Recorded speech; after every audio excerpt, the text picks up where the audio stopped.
ప్రభు అయిన యేసుక్రీస్తు నామములో మీ అందరికీ శుభాభివందనాలు తెలియజేస్తున్నాం.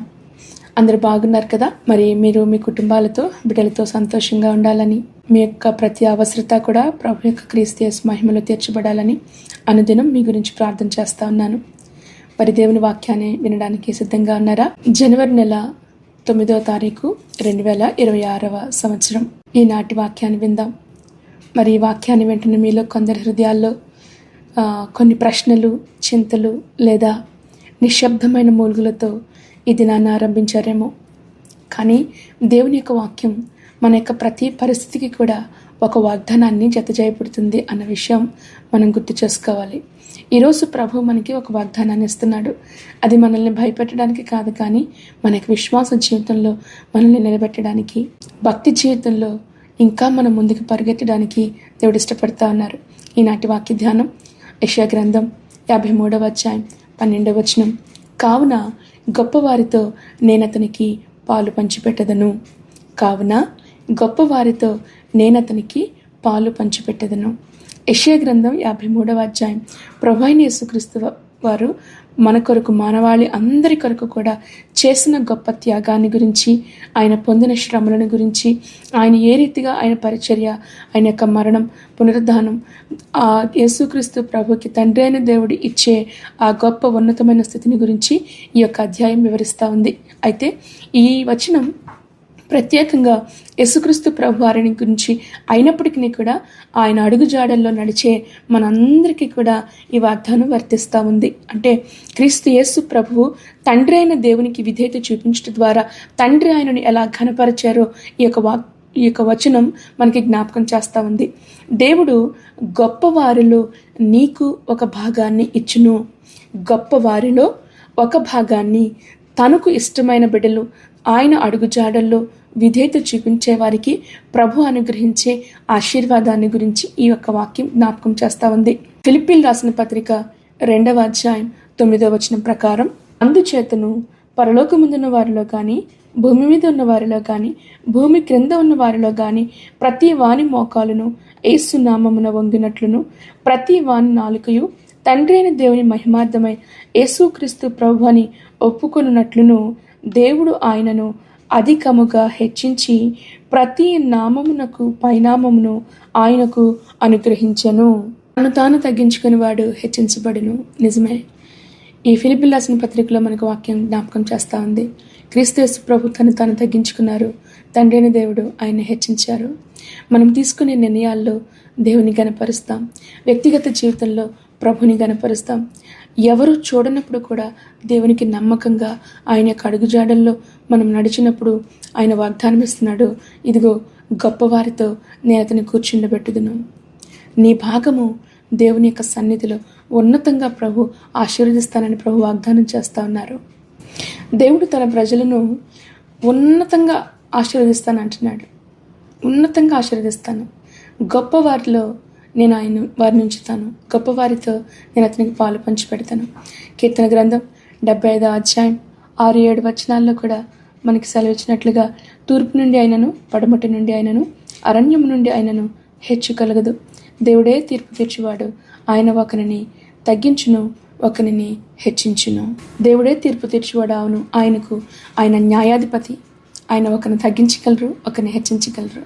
గనుక ప్రభు యొక్క చిత్తములో దేవుడే మన భాగాన్ని నిర్ణయిస్తున్నాడు. గనక దేవుడు మన యొక్క స్థానాన్ని నిర్ణయించే దేవుడు గనక మనుషులకు భయపడడం మానేసి దేవునికి సమయాన్ని ఇద్దాం. దేవుని యొక్క సమయాన్ని నమ్ముదాం.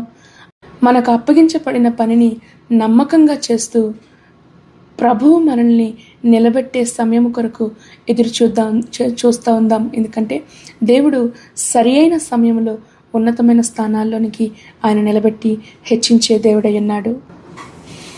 మూడవదిగా ఈ యొక్క వచనం మనకి జ్ఞాపకం చేసేది, చేసిన త్యాగానికి లేదా చూపించిన విశ్వాసానికి ప్రభు ప్రతిఫలం ఇస్తాడు. చూడండి, యెషయా గ్రంథం ప్రభు అంటున్నాడు అక్కడ, ఏలయనగా మరణము నొందినట్లు అతడు తన ప్రాణమును ధారపోసెను. మరణము నొందినట్లు అతడు తన ప్రాణమును ధారపోసెను. గనుకనే గొప్పవారిలో నేను అతనికి భాగాన్ని పంచిపెట్టెదను. ఎంత అద్భుతమైన వాగ్దానము కదా! నిజమే, చేసిన త్యాగాలను, చూపించిన ప్రేమను మనుషులు మర్చిపోతారు. కానీ దేవుడు మాత్రం మర్చిపోటకు ఆయన నరమాత్రుడు కాదు. యేసుక్రీస్తు ప్రభు సిలువలో చేసిన గొప్ప త్యాగాన్ని జ్ఞాపకం చేసుకున్నారు కనుకనే అన్ని నామముల కంటే ఉన్నతమైన నామముగా క్రీస్తు యేసు ప్రభు యొక్క నామం హెచ్చించబడింది. నీవు నీ జీవితంలో ప్రభు కోసం బ్రతకడానికి, ప్రభు కోసం నిలబడడానికి, భక్తి జీవితంలో ముందుకు సాగడానికి ఏ విషయంలోనైనా త్యాగం అయిపోతా ఉన్నారా? దేన్నైనా పోగొట్టుకుంటా ఉన్నారా? విశ్వాస జీవితంలో ముందుకు సాగడానికి శ్రమ పడుతూ ఉన్నారా? ధైర్యం తెచ్చుకోనండి, ధైర్యంతో ముందుకు సాగండి. ఎందుకంటే దేవుని ఒక వాగ్దానము, దేవుని యొక్క వాక్యం సత్యమైనది. ఆయన నిశ్చయంగా ఉన్నతమైన స్థానానికి తన బిడ్డలను ఆయన నిలబెట్టడానికి ప్రభు ఇష్టపడుతూ ఉన్నాడు. గలతీయులకు రాసిన పత్రిక 6వ అధ్యాయం 9వ వచనం ప్రకారం, మనము మేలు చేయుట యందు విసుకకు యుందుము, మనము అలయక మేలు చేసితిమి గనుక తగిన కాలమందు పంట కోతుము. మనము మేలు చేయుట యందు విసుకకు యుందుము, మనము అలయక మేలు చేసితిమి గనుక తగిన కాలమందు పంట కోతుము. చాలామంది గతంలో భక్తి జీవితంలో కానీ, ఇతరులకు సహాయపడడంలో కానీ చాలా మేలు చేసిన వాళ్ళు, కానీ చేసిన వారిని బట్టి కొన్ని చేదైన అనుభవాలు ఎదురైనప్పుడు ఎందుకులే మంచితనం, ఎందుకులే ప్రేమ చూపించటం అని చెప్పి వాటిని విడిచిపెట్టుకున్నట్లుగా చాలామంది ఉన్నారు ఈ రోజున. కానీ అలసిపోమాకండి. మనుషులను చూసి, మనుషుల యొక్క మాటలను బట్టి, లేదా ఇతరులు కలిగించిన ఆ గాయాలను బట్టి ఎంత మాత్రం కూడా నిరాశ చెందకండి. మనకు ప్రతిఫలం ఇచ్చేది దేవుడు, చేసే కార్యాలను గమనిస్తున్నది దేవుడు. ప్రభువే మనకు ప్రతిఫలం ఇచ్చేవాడు కనుక అలసిపోవద్దు. దేవుని వైపు చూద్దాం. యేసుక్రీస్తు ప్రభు తన ప్రాణమును ధారపోసినంతగా ఆయన చేసిన త్యాగాన్ని తండ్రి అయిన దేవుడి ఘనపరిచాడు, ఉన్నతంగా హెచ్చించాడు ఈ రోజున. నిజమే, హెబ్రీయులకు రాసిన పత్రిక 6వ అధ్యాయం 10వ వచనంలో కూడా, మీరు చేసిన కార్యమును మీరు పరిశుద్ధులకు ఉపచారం చేసి ఇంకను ఉపచారము చేయుచుండుట చేత తన నామమును బట్టి చూపిన ప్రేమను మరచుటకు దేవుడు అన్యాయస్తుడు కాడు. చూసారా? అవును, చూపించిన ప్రేమను మర్చిపోయినప్పుడు బాధ కలుగుతుంది. అది మనుషులు మర్చిపోతారు, కానీ దేవుడు అన్యాయస్తుడు కాదు. ఆయన ఎంత మాత్రము కూడా ఆయన మర్చిపోయే దేవుడు కాదు. దేవుని కోసం మీరు ఏది చేసినా అది ప్రార్థన, భక్తి జీవితం, సేవ, విశ్వాసం జీవితంలో ముందుకు సాగడం, ఏదైనా సరే ప్రభు ఆయన ఎప్పుడు కూడా ఆయన మర్చిపోడు. ఆయన నమ్మకంగా ప్రతిఫలం ఇస్తాడు. గనక మీరు గుర్తించబడినప్పుడు, మనుషులు మిమ్మల్ని గుర్తించినప్పుడు నిరుత్సాహపడకండి. 4వ అంశం, దేవుడు తన ప్రజలకు గొప్ప భాగాన్ని సిద్ధం చేసి ఉన్నాడు.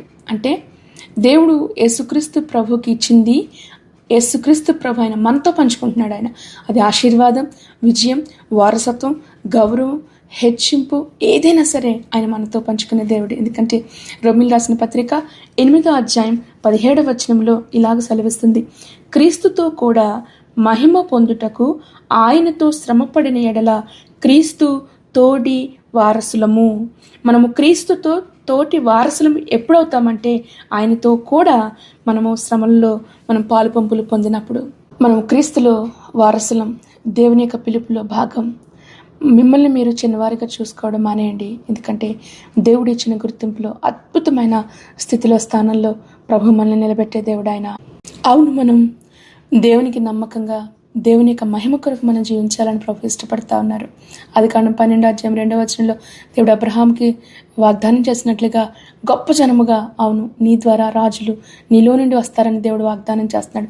మత్తయి సువార్త 5వ అధ్యాయం 14వ వచనం ప్రకారం మనము లోకానికి వెలుగుగా ఉన్నాం. అంటే దేవుడు గొప్పవారిలో, మీకు గొప్ప వాటిలో భాగాన్ని దేవుడు ఇవ్వబోతా ఉన్నాడు. గొప్పలు చెప్పుకోవడానికి కాదు, కానీ ప్రకాశించడానికి, దేవుని యొక్క సేవ చేయడానికి, ఆయన మహిమ కొరకు మనం జీవించడానికి, ఇతరులకు దీవెనకరంగా మన జీవితాలు ఉండడానికి దేవుడు ఇష్టపడతా ఉన్నాడు. అయితే మన జీవితాల ద్వారా దేవుని యొక్క నామం మహిమపరచబడాలి. క్రీస్తు యొక్క గొప్పతనాన్ని ప్రజలు చూడగలగాలి. నిజంగా అన్ని జనుల మధ్యన మనం ఆ రీతిగా మనం బ్రతుకుతూ ఉన్నామా? దేవునికి మహిమ కొరకు సాక్షులుగా మనం బ్రతుకుతూ ఉన్నామా? దేని దరిద్రులను ఆయన పెంట కుప్పల మీద నుంచి లేవనెత్తి సింహాసనాల మీద కూర్చుండబెట్టడకు ప్రభు శక్తిమంతుడు, సమర్థుడైనాడు. కనుక ప్రభు పైన ఆధారపడదాం. ఆయన నిశ్చయంగా తన ప్రజలను హెచ్చించి గొప్ప చేసి నిలబెట్టే దేవుడు. బలహీనుల ద్వారా దేవుని యొక్క మహిమ బయలుపరచబడ్డానికి దేవుడు ఇష్టపడతా ఉన్నాడు. కనుక దేవుని దగ్గర రండి. దేవుని యొక్క చిత్తములోనికి ఒదిగిపోదాం. మనల్ని మనం తగ్గించుకుందాం. దేవుని యొక్క నామాన్ని హెచ్చిందాం. ఆయన బలాన్ని ఏ రోజున కూడా ప్రశ్నించొద్దు. ఆయన మంచితనాన్ని ఏ రోజు కూడా అనుమానించొద్దు. ఆయన మర్చిపోవడానికి ఆయన నరమాతుడు కాదు. ఆయన వాగ్దానం ఇచ్చాడు, ఇదిగో గొప్పవారితో కూడా నేను వారికి పాలు పంచిపెట్టదను. నిశ్చయముగా మన యొక్క భాగం ప్రభు యొద్ద దాచబడి ఉన్నది అని మనం జ్ఞాపకం చేసుకుందాము. సిలువ తర్వాతే కిరీటం మర్చిపోవద్దు. యేసుక్రీస్తు ప్రభు శ్రమ అనుభవించారు, విధేయత చూపించారు, తన యొక్క ప్రాణాన్ని ధారపోశారు. తండ్రి ఆయనను ఉన్నతంగా హెచ్చించారు, గొప్ప ప్రతిఫలాన్ని ఇచ్చారు. యేసుక్రీస్తు ప్రభు ఈ గొప్ప త్యాగాన్ని ఎందుకు చేశారంటే, అవును, మనమందరము కూడా పాపమునకు లోనయ్యుండగా మన ప్రాణాలను విడిపించడానికి, మన యొక్క ఆత్మలను మనం రక్షించడానికి శ్రమపడే సేవకునిగా యేసుక్రీస్తు ప్రభు అధ్యాయంలో కనపడతా ఉన్నారు. తండ్రి చిత్తాన్ని నెరవేర్చడానికే యేసుక్రీస్తు ప్రభు ఈ కార్యాన్ని జరిగించారు కదా. మానవాళి యొక్క రక్షణ దేవుని యొక్క ప్రణాళికలో ఉంది కనుకనే నలగొట్టబడ్డానికి ప్రభు ఇష్టపడ్డాడు, శ్రమ పొందడానికి ప్రభు ఇష్టపడ్డారు. అనేకుల పాపాన్ని ప్రభు భరించారు. మనం మోయలేని దానిని ఆయన తీసుకున్నాడు. మనందరి దోషము కూడా ఆయన మీద మోపబడింది. అవును, మన స్థానంలో నిలబడడానికి ప్రభు ఇష్టపడ్డాడు. మనం పొందవలసిన శిక్షను ప్రభు భరించడానికి ఆయన ఇష్టపడ్డాడు. కనుకనే అతిక్రమము చేసిన వారితో ఆయన లెక్కించబడ్డాడు. పాపమే ఎరిగని క్రీస్తు యేసు ప్రభు మన కొరకు పాపముగా మార్చబడ్డాడు ఆయన. అయితే ఇప్పుడు మనం చేయాల్సింది ఏంటి? మన కర్తవ్యం ఏంటి? యేసు క్రీస్తు ప్రభువుకు మన కొరకు ఆయన తన సర్వస్వాన్ని ఇచ్చినందుకు మరి మనం ఏం చేయాలి? ఆయన కోసం నిలబడడం మన యొక్క కర్తవ్యం, మన యొక్క బాధ్యత. ఎవడైనా నన్ను వెంబడించిన ఎడ్ల తను తాను ఉపేక్షించుకుని తన సిలువను ఎత్తుకొని నన్ను వెంబడించాలని దేవుని వాక్యం మనకి హెచ్చరిస్తూ ఉంటుండగా, పరీక్షలు, సమస్యలు, ఒత్తిడి, శోధనలు, హింస ఏదైనా సరే అన్ని విషయాల్లో యేసుక్రీస్తు ప్రభుతో మనం నిలబడడానికి ఒక మంచి నిర్ణయాన్ని మనం తీసుకుందాం. ఎందుకంటే ప్రభు కోసం జీవించడం మన యొక్క కర్తవ్యం. శ్రమలు, క్రీస్తు నిమిత్తం మనం శ్రమను అనుభవించడం మనకు కర్తవ్యమై ఉంది కనుక అలసిపోకుండా, నిరాశ చెందకుండా ధైర్యంతో మనం ముందుకు సాగుదాం.